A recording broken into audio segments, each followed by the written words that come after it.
Por mais de 500 anos, o mundo acreditou conhecer a história de Cristóvão Colombo. Ele havia sido catalogado como genovês, um marinheiro audacioso, o homem que descobriu a América, e sua história era parte fundamental dos livros didáticos em países de língua espanhola. Do México à Argentina, da Espanha ao Peru, Colombo era uma figura que unia todos os países hispano-falantes sob a mesma narrativa histórica. Mas, em 2024, uma equipe de cientistas da Universidade de Granada realizou a análise de DNA mais ambiciosa já feita sobre restos humanos na Espanha, e o que encontraram nos ossos de Cristóvão Colombo chocou o mundo inteiro. A história que havia perdurado por séculos estava equivocada. Os restos de Colombo não coincidiam com o que se supunha há mais de 500 anos. E o mais perturbador é que, provavelmente, Colombo sabia que sua verdadeira origem não era a que sempre se contava. A versão oficial da história é bem conhecida. Cristóvão Colombo nasceu em Gênova, na atual Itália, por volta de 1451, filho de um tecelão chamado Domênico Colombo e de Susana Fontanarossa. Aprendeu a navegar no Mediterrâneo, viajou a Portugal e, após uma série de gestões, conseguiu o patrocínio dos reis católicos da Espanha para sua expedição rumo ao oeste. Em 12 de outubro de 1492, chegou ao que hoje conhecemos como Caribe. A partir desse momento, sua história se consolidou como parte da identidade coletiva dos países de língua espanhola. No entanto, ao longo dos séculos, sempre houve algo que não encaixava completamente. Colombo nunca escreveu uma única palavra em italiano, o idioma que supostamente teria falado durante sua infância e juventude em Gênova. Todas as suas cartas, diários e correspondência pessoal estavam redigidos em castelhano, com anotações em latim e, em alguns casos, português. Como explicar isso? Por que um homem que supostamente cresceu em Gênova nunca usou sua língua materna? Embora alguns historiadores tentassem justificar dizendo que Colombo preferia o castelhano por ser a língua de seus patrocinadores, ou que o italiano de Gênova era tão diferente do castelhano que seria compreensível adotar o espanhol, nenhuma dessas explicações convenceu totalmente.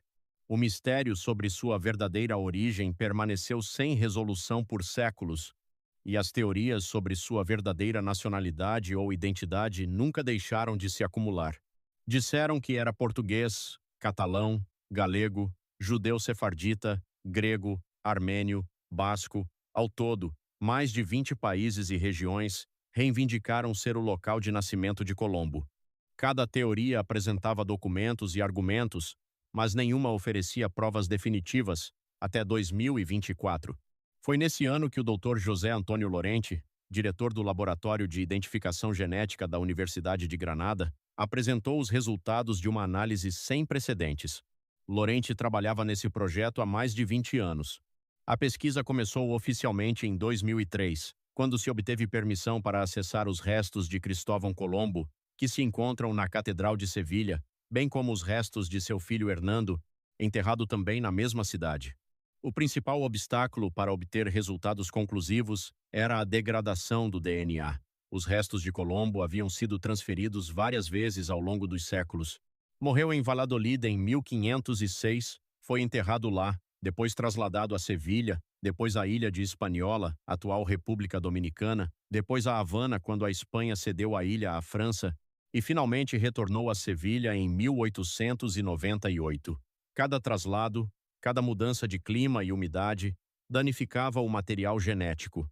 Para superar essa dificuldade, a equipe de Lorente utilizou técnicas de sequenciação de nova geração, as mesmas que permitiram ler o genoma dos neandertais a partir de fragmentos de ossos com mais de 40 mil anos de antiguidade.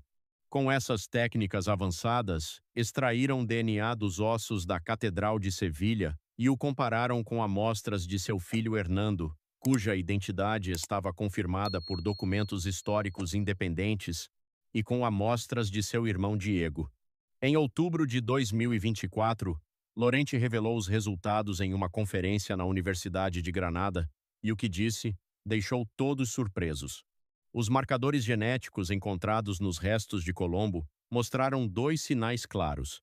O primeiro sinal, correspondente à herança paterna, mostrava uma coincidência com populações do Mediterrâneo Ocidental, o que poderia corresponder tanto ao norte da Itália quanto à Península Ibérica.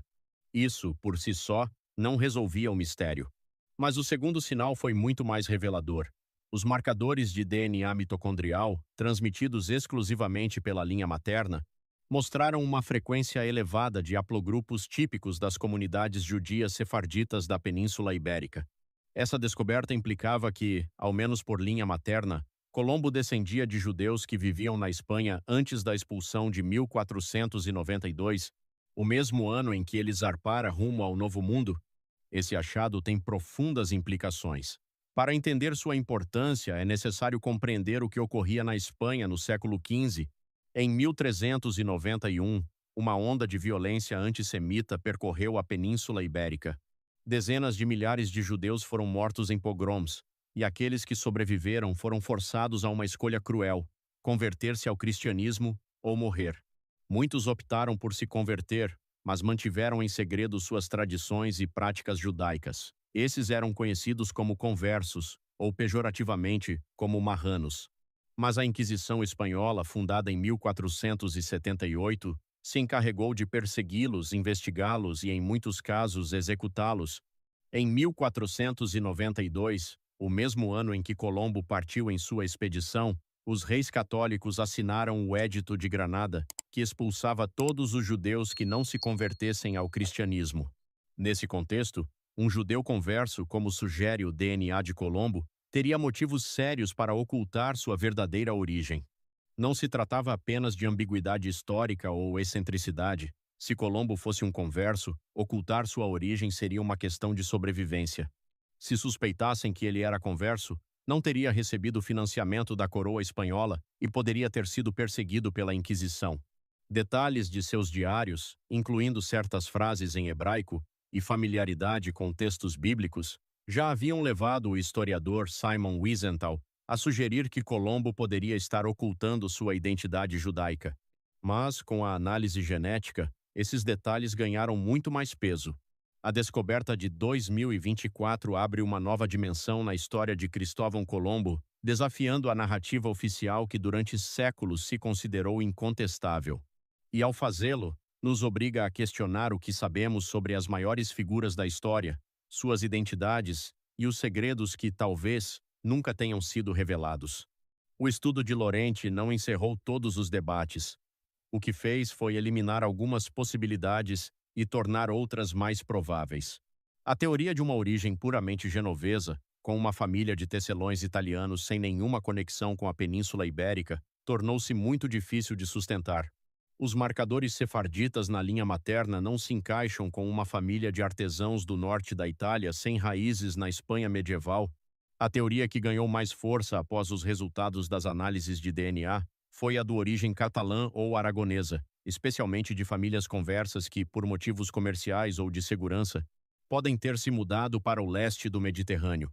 A Catalunha, em particular, abrigava comunidades judaicas significativas antes de 1391, e muitos conversos catalães e aragoneses emigraram para Gênova, Veneza e outras cidades italianas após os pogroms, adotando identidades italianas para operar com mais liberdade nos mercados europeus. Nesse cenário, Cristóvão Colombo não seria nem genovês nem espanhol, mas algo mais complexo. Um homem de ascendência judaica ibérica que adotou uma identidade italiana como cobertura para se integrar nos círculos comerciais do Mediterrâneo Ocidental. Ele utilizou essa nova identidade para conquistar a confiança dos reis católicos e obter o apoio necessário para financiar a viagem que mudaria a história do mundo.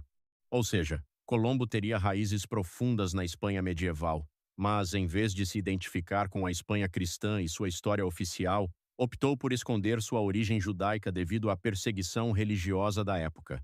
O Dr. José Antônio Lorente, diretor do Laboratório de Identificação Genética da Universidade de Granada, foi claro: os resultados obtidos são parciais e não definitivos, e a qualidade do DNA extraído ainda deixa espaço para novas investigações. Embora os marcadores genéticos da linha materna fossem sólidos e tenham fornecido um panorama interessante, as conclusões sobre a linha paterna ainda aguardam confirmação. Lorente indicou que o trabalho continuaria e que nos próximos anos Os resultados completos seriam publicados em revistas científicas revisadas por pares, como é comum em estudos tão complexos. O que a ciência revelou não se limita a uma questão de genealogia, mas apresenta uma irônica paradoxa. O homem que abriu caminho para que a Espanha construísse seu império na América, o homem cuja viagem foi financiada pelos mesmos reis católicos que, naquele mesmo ano de 1492, assinaram a expulsão dos judeus, poderia ter sido ele próprio descendente desses judeus. Colombo poderia ter sido um converso, ou filho de conversos, navegando sob uma identidade falsa, abrindo um novo mundo enquanto o velho mundo fechava suas portas para seu próprio povo. Esse giro na narrativa histórica deixa claro que a história de Colombo não é apenas um relato de descobrimento e colonização, mas também uma história de sobrevivência, identidade e segredos ocultos. Essa descoberta é especialmente relevante para os países da América Latina, onde a identidade histórica está profundamente ligada à narrativa do descobrimento e colonização. Até agora, a história de Colombo, vista como a história da Espanha enfrentando o mundo indígena, era considerada uma verdade incontestável. No entanto, com essa nova descoberta, revela-se que a figura central dessa conquista, o homem que liderou a viagem que definiu a história da América, viveu também entre dois mundos, com uma identidade que não era totalmente a que mostrava ao exterior. Além disso, essa nova interpretação destaca uma ironia ainda mais profunda: a obsessão dos reis católicos com a limpeza de sangue, a pureza racial e religiosa, e a expulsão de tudo o que não se encaixasse na definição de espanhol autêntico, poderia ter sido executada em parte graças a um homem que, segundo os resultados do DNA, não teria passado pelo mesmo teste de pureza. Essa ironia histórica é tão potente que nem o melhor romancista poderia inventá-la, pois parece excessivamente conveniente para a narrativa oficial.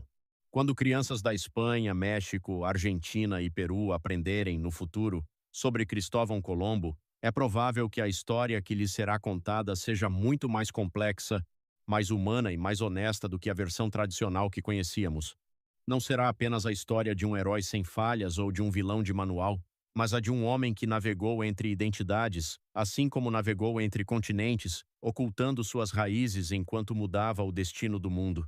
A análise de DNA realizada pela equipe de Lorente não apenas revelou dados genéticos, mas também expôs uma fissura na história oficial que, por 500 anos, considerávamos fechada.